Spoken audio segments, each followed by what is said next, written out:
r/NoSleep. I'm a night nurse in a rural clinic, and my patient wasn't human. I'm a 29-year-old night nurse working at a rural clinic tucked deep in the Appalachian foothills. My job is routine, checking vitals, administering medications, and occasionally calming nervous patients in the dead of night. It's usually quiet, and I prefer it that way. But one night last summer shattered that peace and left me questioning everything I thought I knew about my profession and reality. The clinic is isolated, surrounded by dense woods that stretch for miles. On most nights, you can hear the distant call of owls and the rustling of leaves in the breeze. But this night was deathly silent. Not even the crickets chirped. The air felt oppressive, heavy, like the forest itself was holding its breath. I was doing rounds when the intercom crackled to life. It was the receptionist, Carla. Room 6 needs assistance. New patient just came in. No chart yet, but Dr. Weaver wants vitals taken immediately. I sighed, noting the time, 2:13 a.m. Room 6 was at the far end of the clinic, in a wing we rarely used unless we were overbooked. Tonight, the clinic was practically empty. I grabbed my equipment and made my way down the dimly lit hallway, the fluorescent lights buzzing faintly overhead. When I reached room 6, I paused. The door was ajar, and a faint, metallic smell wafted out. Blood.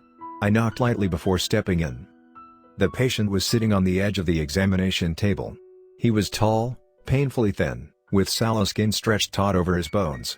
His eyes were sunken, surrounded by dark, bruised-looking hollows, and his fingers, long, almost spindly, fidgeted restlessly on his lap.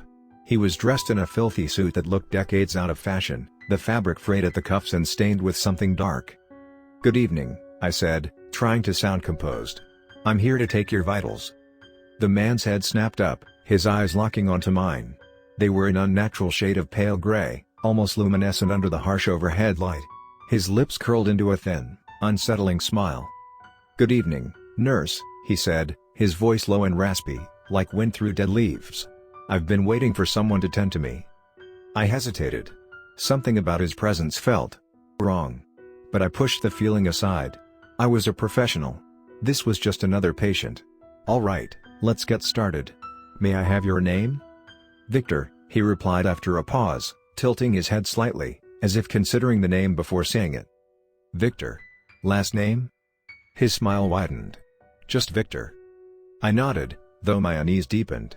His file wasn't on the computer system, and the front desk hadn't provided any details. I decided to focus on the task at hand. "All right, Victor.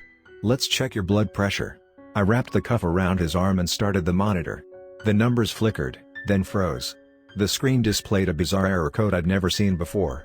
"That's odd," I muttered, removing the cuff and trying again. The same result. The machine wasn't faulty, I'd used it on another patient an hour earlier. Victor's smile didn't waver. "Machines have trouble with me," he said, his voice dripping with amusement. I forced a nervous laugh. "Let's try your pulse, then." I reached for his wrist, but the moment my fingers touched his skin, I recoiled. His flesh was ice cold, like he'd been standing in a freezer. But more than that, it felt hollow. There was no pulse. No heartbeat. Just an eerie, empty stillness beneath his pale skin. "Is something wrong, nurse?" he asked, his tone mockingly polite.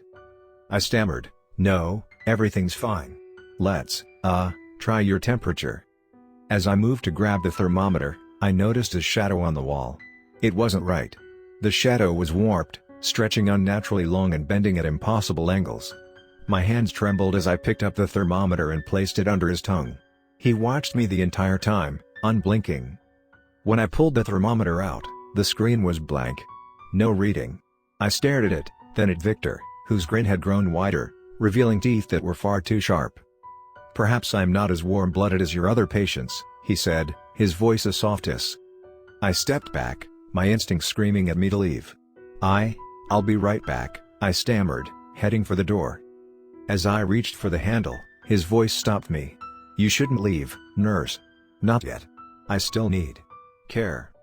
I turned back slowly. Victor was no longer sitting on the examination table. He was standing, towering, in the center of the room. His shadow writhed on the walls like a living thing, and his eyes glowed faintly in the dim light. What do you want?" I whispered, my voice barely audible. He tilted his head, his grin stretching impossibly wide. "Just a little of your time. And your blood. My heart thundered in my chest as he stepped closer. The metallic smell in the room grew stronger, almost suffocating. I stumbled back, my hand fumbling for the door handle. But before I could turn it, the lights flickered and went out, plunging the room into darkness. I don't remember how I got out. The next thing I knew, I was sprinting down the hallway, my chest heaving, my shoes echoing loudly against the tiled floor. When I reached the nurse's station, Carla looked up, startled. "What's wrong?" she asked. "There's something wrong with the patient in room 6, I gasped. Carla frowned. "Room 6?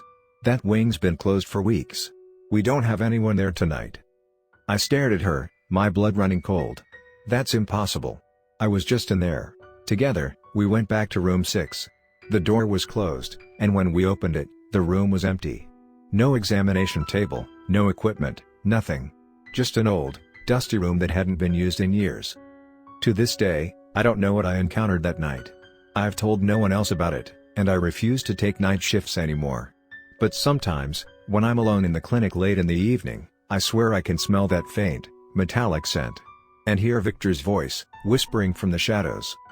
But sometimes, when I'm alone in the clinic late in the evening, I swear I can smell that faint, metallic scent. And hear Victor's voice, whispering from the shadows.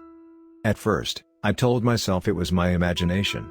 The smell, the voice, they were just lingering fears replaying in my head. But then the incidents started happening. Small things at first, lights flickering in the empty halls, the faint sound of footsteps when no one else was around, the sensation of being watched. I'd turn corners expecting to see someone, but there was never anyone there. The worst was when I started dreaming about him. In the dreams, I was back in room 6, fumbling with my equipment as Victor loomed closer. His grin stretched unnaturally wide, his eyes glowing with that faint, silvery light. In these dreams, the room was different, colder, darker. The shadows on the walls weren't just moving, they were reaching for me. Each time I'd wake up drenched in sweat, my heart racing, and the faint scent of blood lingering in the air. I'd check my bedroom windows and doors, making sure they were locked, but the sense of unease never left me. A month after that night, something happened that made me question whether Victor was just a nightmare or something more sinister. It was a quiet night at the clinic, and I was finishing up my rounds when the intercom buzzed again. Carla's voice crackled through. "Hey, can you check room 6? I think there's a power issue. The light's flickering, and I can't get it to stop." My blood ran cold. "Room 6? I echoed, my voice barely above a whisper. "Yeah, I know it's supposed to be empty, but maintenance didn't come today, and it's driving me crazy," Carla replied, sounding annoyed. "Just flip the breaker or something." I hesitated, my hand gripping the edge of the desk. Every instinct screamed at me not to go, but I couldn't explain why. Carla would never believe me if I tried. So I grabbed a flashlight and made my way down the hallway, my footsteps echoing in the silence. As I approached room 6, the air grew colder, and the faint metallic smell returned, stronger this time. The door was slightly ajar, and the light inside flickered erratically, casting long, jittery shadows on the walls. I pushed the door open with trembling hands, the flashlight beam cutting through the gloom. The room looked exactly as I remembered it from that night. The examination table was back, and the faint outline of a figure sat on its edge, hunched over. "Victor?" I whispered, my voice shaking. The figure didn't move at first. Then, slowly, it straightened, its head tilting unnaturally to one side. "You came back," Victor rasped, his voice like nails on glass. His face was obscured in shadow, but I could see the glint of his two sharp teeth. I stumbled backward, the flashlight slipping from my hand and clattering to the floor. The beam flickered wildly, casting Victor's distorted shadow across the walls. It stretched and twisted, reaching for me. I'm not supposed to be here," I stammered, turning toward the door. "You left too soon last time," Victor hissed, his voice now echoing as if coming from all around me. I wasn't done. The door slammed shut, the sound reverberating through the room. I lunged for it, yanking at the handle, but it wouldn't budge. Behind me, I heard the scrape of the examination table's legs against the floor as Victor stood. "Stay away," I shouted, banging on the door. My screams echoed down the empty hallways, but no one came. Carla had said she would be at the front desk, but it felt like I was completely alone. The shadows began to writhe and stretch, creeping across the floor and walls like living things. They coiled around my ankles, cold and suffocating, pulling me backward. I clawed at the doorframe, desperate to escape, but it was no use. Victor's face emerged from the darkness, inches from mine. His grin was wider now, impossibly so, his teeth glinting like shards of glass. "Do you know why I chose you, nurse?" he whispered, his icy breath brushing against my skin. I shook my head, too terrified to speak. "You have seen pain. You have seen fear. But you have never understood them," he said, his voice dripping with malice. "Let me teach you."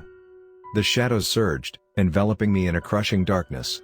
My body felt weightless, as if I were being pulled into another dimension. For a moment, I thought I was going to die. But then the shadows receded, and I found myself lying on the examination table, gasping for air. Victor was gone. The room was empty, silent except for the faint hum of the overhead lights. I stumbled out of room 6, my legs shaking so badly I could barely walk. Carla found me near the nurse's station, pale and trembling. "What happened to you?" she asked, her voice laced with concern.